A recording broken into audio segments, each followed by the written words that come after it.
Class 8-এর English lesson 4।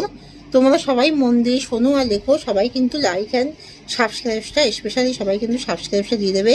তোমরা bell আইকনটা press করো। তাহলে দি গ্রেট এস্কেপ, ক্লাস 8-এর লেসন 4, দি গ্রেট এস্কেপ। লিখেছেন সুগতা বোস। সুগত বোস লিখেছেন সুগত বোস। তাহলে লিখেছেন Sugata Bose. Sugata Bose.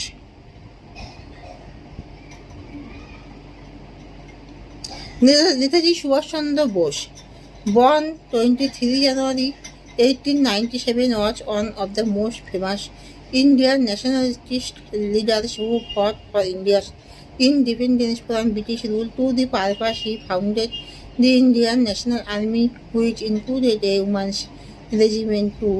In 1941, the British government put Subhash under house arrest, that is, confined him in his own house.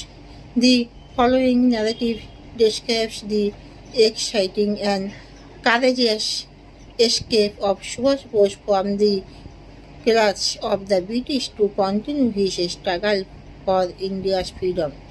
Netaji Subhash Chandra Basu জন্ম 23 জানুয়ারি 1897 ছিলেন অন্যতম বিখ্যাত ভারতীয় জাতীয়তাবাদী নেতা, যিনি ব্রিটিশ শাসন থেকে ভারতবর্ষকে স্বাধীন করার জন্য লড়াই করেছিলেন। এই জাতীয়তাবাদী নেতা এই লক্ষ্যে তিনি আজাদ হিন্দ ফৌজ প্রতিষ্ঠা করেছিলেন, যার মধ্যে একটি মহিলা বাহিনীও ছিল। 1941 সালে ব্রিটিশ সরকার সুভাষকে গৃহবন্দী করে, অর্থাৎ তাকে তার নিজের বাড়িতে বন্দী করে রাখা হয়।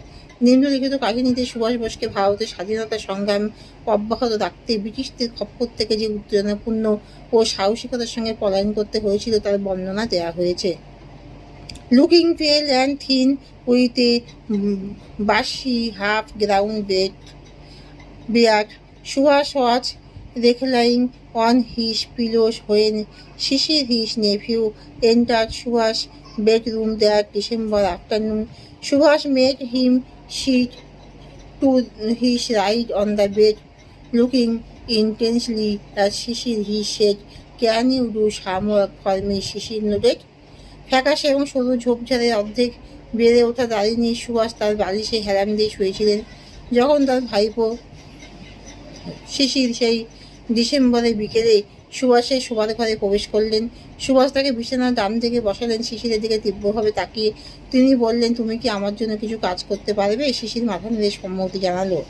দি task as it turned out was to help plan and carry out Subhash's escape from India.